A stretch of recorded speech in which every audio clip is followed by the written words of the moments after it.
What? What is happening? Type of this is cool. I'm not gonna lie, this is pretty cool. On Yololiv is that when you zoom in, you do not lose quality. Let me try to switch the color style again. Oh, actually that's way better.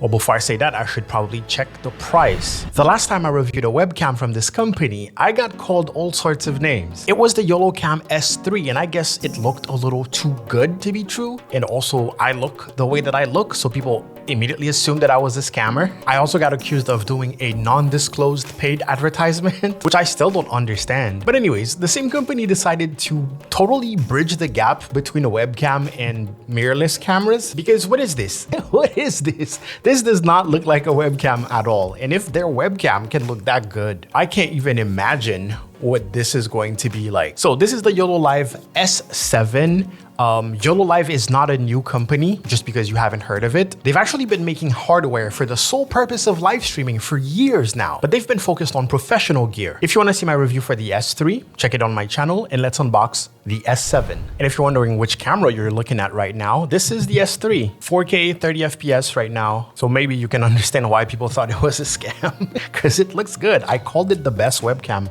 I've ever used. And I was not lying. I also said that it was sent to me for free, just like the S7. I do not have an affiliate code. I could probably get one if I wanted to, but my purpose with those videos is to just show you technology that just exists. I don't work for them. I literally gain nothing from you buying it. I'll never understand the weird tribalism with tech companies. Some people were mentioning, oh yeah, like the Elgato looks better, the Insta360 looks better. Wow, this is heavy. Oh my. And it's funny to me because I'm literally an Elgato partner. I do have their latest webcam and I've worked with Insta360. I'm pretty sure I'm affiliated with them. So I would gain way more by just selling you those products than to show you some obscure tech that you didn't know about. But hey, that's on me. That's on me for hating money, apparently. I am kind of shocked with just how heavy this is. I gotta find exactly what the weight is because wow. So in the back here, you'll see HDMI out, Type-C out, and then Type-C for power. And there's also an audio port for your microphone. So you can plug in a microphone directly into this. This is,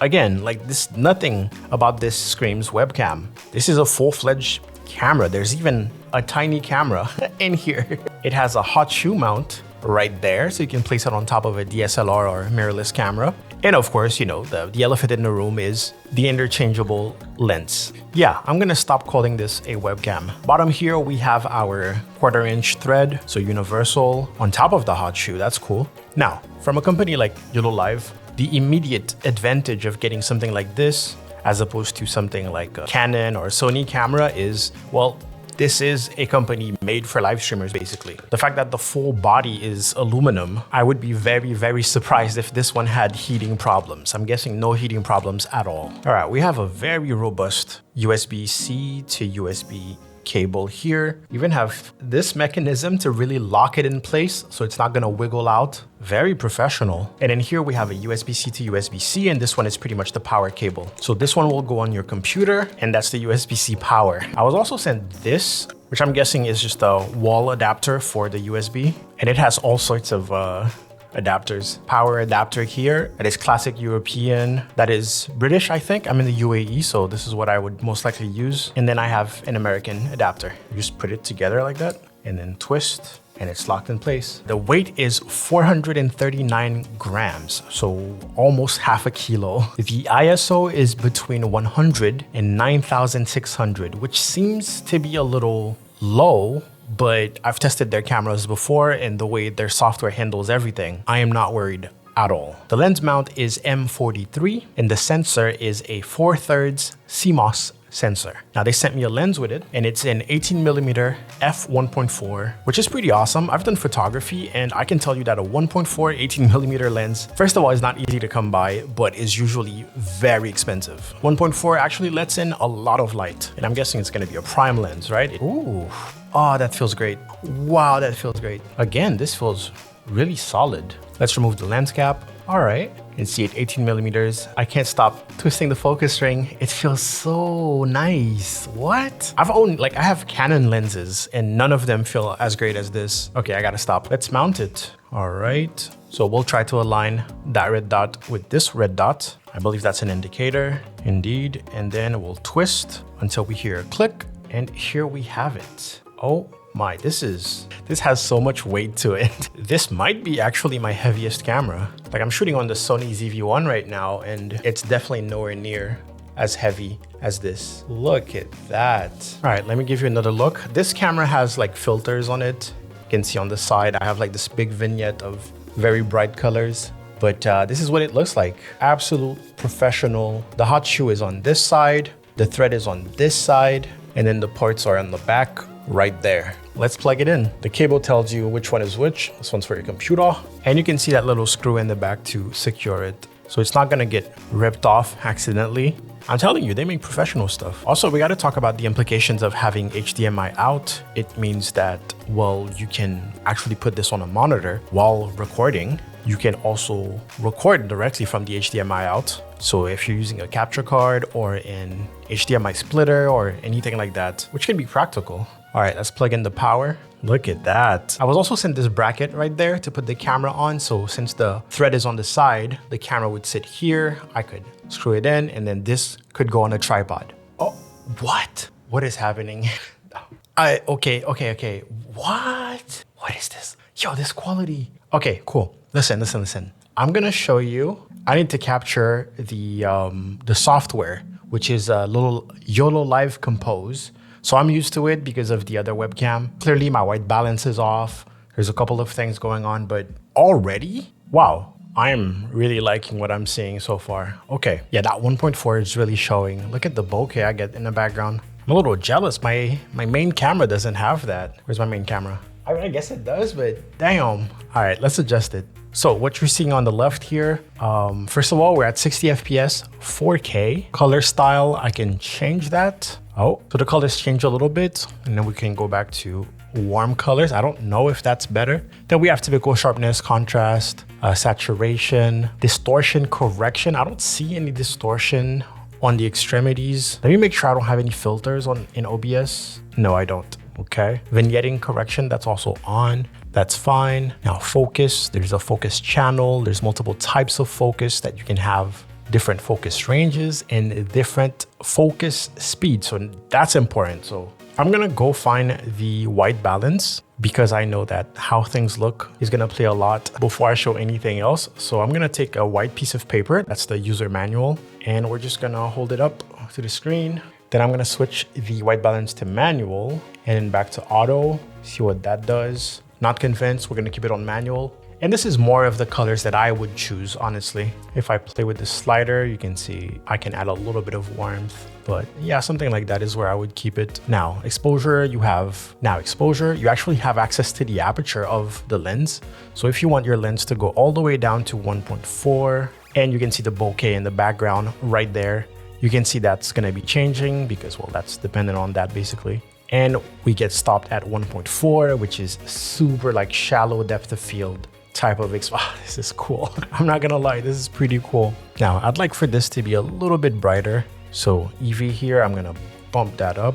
Now you can tell that with my lights, those might be a little too harsh. So for example, for the purple, in real life, I would probably lower that drastically so I can get better colors. Okay, let's check out zoom real quick because I thought I would have, I don't know, a wider perspective, but this is completely zoomed in. And I'm guessing the tiny camera that is within it is probably helping if you want to have like a face tracking while you're zoomed in or something like that. But again, something amazing with the software on this on Yololiv is that when you zoom in, you do not lose quality. I don't know what's the post-processing happening here, but this is so impressive, always. It's a digital zoom, like the camera itself is not doing anything physical, and you get to that level of details. But again, we're working with a way better camera now, so it's less impressive than with the tiny camera. And then at the bottom, usually I would skip the audio part, but this camera allows you to plug in whatever microphone you want in there. So you actually get a little bit of control in there. You can also add latency if you need to, automatic gain control, and noise reduction. Now there's something that I saw on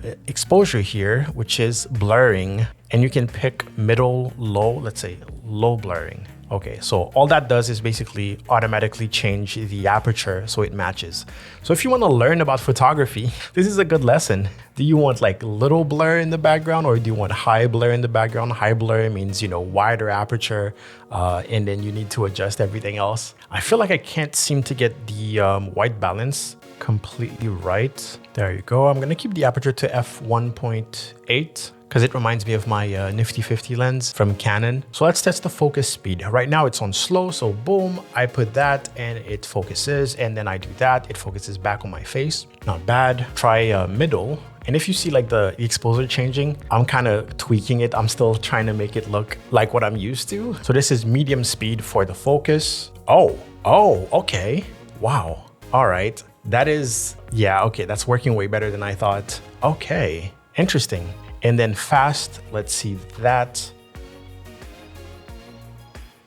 And there's no lies here. Okay, not bad. Not a huge speed difference between middle and fast, like medium and fast, but definitely between slow and fast, you can see it. And then there's multiple types of focus, including face. So it should just be tracking my face wherever I go. What if I get really, really close? Hello. You can see all my pores. I did not like that. So as I said before, this particular color of light, it doesn't seem to be handling well. So let's see what happens if I turn it off completely. There we go. That's a way better look already. So I would probably adjust my lighting to the camera so I can get the best result possible. But I gotta say, so far, I'm pretty happy with what I'm getting. And by the way, the exposure is set to automatic. You're not getting those big drastic, you know, black and white changes. It's still pretty neutral and pretty nice, but we can definitely change it to manual so you can have full control. And here you can see like the HDR coming out a little bit. Remember I talked about the ISO? I think 9600 was the maximum, which I felt like wasn't a lot, but with everything else, with the 1.4, as soon as you hit 640, you're good. You're basically good. And then of course there's the shutter, which is at 160, which is something that you want basically, especially if you're gonna be recording at 60 FPS. Actually 120 would be the best, but 160 already does the job with a good amount of blur when you're moving around. All right, I could spend hours just showing you everything. I feel like I've shown a lot in the other review already. You can set up hotkeys for different sets of for different parts of the zoom. If you want to quickly zoom in or something like that, you can have probably that on the Stream Deck. There's a tab for colors here where it can literally capture an image and then show you some sort of color preset that it could generate based on what you captured. And of course, you can save your presets top right here and call it whatever you want. So next time you'll come back to those exact presets, or just load them up or create different profiles. Especially if you're streaming during the day sometimes and daylight comes in, you wanna have different exposure, maybe a different white balance. And of course, if you're filming stuff like unboxing, you might want to have different focus, profiles, and all that stuff. I think the only negative-ish thing that I have to say about the software, the camera is great, and the software is great too, but it feels like they could give me more control. Like I can tell the double tone HDR going on here and I don't really have control over it. I feel like there's definitely some post-processing happening that is not showing or that is not giving me control over. Let me try to switch the color style again. Oh, actually that's way better. That is way, way better. So the color style here is V1, cool colors. I like that. You can always lower the contrast, the sharpness, the saturation. Let's bump that, boom, boom. And then play around with the white balance even more. Like this. Yeah, I think I like this a lot. And of course, I would probably add like a LUT and some more color correction in my broadcasting software. Well, I gotta say, all in all, I don't want to call this a webcam. Like this doesn't feel right to call it a webcam. This is a full-fledged camera. In fact, it's way bigger and way heavier than my Sony ZV-1. And my Sony ZV-1 is a vlogging camera. Well, right now it has a bunch of effects on it, so don't pay too much attention. Let me see if I can lower that a little bit. If I paid you to tell me which one is the mirrorless camera between this one and that one, which one is the professional camera between this one and that one? To be fair, the ZV-1, this one, was made for vlogging, so it's gonna be wide angle. It's not necessarily going to be this beautiful sitting down shot camera, but still, we are talking about something that plugs into your computer for live streaming. Okay, I added the purple light back on. I just lowered the power so it wouldn't blow out like it did earlier. So who do I think this webcam, this camera is for? Well, before I say that, I should probably check the price. This camera goes for $699. And that's just the camera body. The Yololiv lens, the 18mm 1.4, which is an amazing lens, goes for $299. So a fully functional kit will run you about $1,000, which is more expensive than the Sony ZV-1, to be fair. Now, based on that alone, I cannot say that this is for the beginner live streamer. This is for the little kid who wants to play Fortnite on stream on Twitch. Absolutely not. I would really say that if after like a couple of years, you really do this professionally, you're raking in money and you want like a professional setup, that is a solid investment for a camera that's not going to heat up and turn off like DSLRs and mirrorless cameras will do. For a camera that is literally built for live streaming. But also interchangeable lens means that, well, you can have whatever look you want whenever you want. Swap out the lens for like a fisheye or a super wide lens, and then you can live stream events, for example. That's the other type of professionals I think this is for. If you're a professional, you have a company and I don't know, you're at a convention, for example. If you're holding a conference and you really want something reliable for live streaming, there you have it. At the end of the day, this is more expensive than some of the DSLRs that you would be recommended for live streaming, like the Sony A5100 or something like that. But this time you're guaranteed to have your 4K 60 FPS with great autofocus, no heating problems whatsoever, no capture card required, the possibility to attach a monitor to it, the possibility to attach a microphone to it. There's also little recorders that you can buy, HDMI recorders, by the way. So you can technically plug this into a recorder and basically use this as a vlogging camera or as a YouTube studio camera without doing the whole PC to OBS thing. I think I haven't tried that yet. Anyways, if you have any questions, leave them in the comment section below. If you want me to test certain things, I'm gonna keep this. I might actually use it because it looks, I really like the way it looks. There will be a link in the description if you want to buy one. If it's an Amazon link, it will be affiliate because I'm an Amazon affiliate. I am not a Yololiv affiliate. If it's not an Amazon link, then it's not affiliate. Again, I'm not trying to sell you this camera. It was sent to me for free. I got to test it and show you what's on the market. I think that it's pretty interesting that we're getting to this point where webcams are meaning something completely different. That being said though, if you are interested in like professional and high quality live streaming stuff, definitely check Yololiv because again, they make that kind of stuff. Like that's their thing. It's the whole professional high quality stuff, which is why I never really reviewed too many of their products. A while ago, they reached out to me about like the Yolo box, which is like a 5G streaming box where you can plug in a bunch of HDMI stuff. And I was like, I don't think anyone in my audience is actually doing that stuff. But now that they're making straight up cameras, it's worth taking a look at. And if this video did convince you to buy one, please do keep in mind that this is a cropped sensor. So it's a 4/3 sensor, which means that the 18mm, which would be, you know, pretty wide angle on a full sensor, is this. This is the most zoomed out it is, and it is about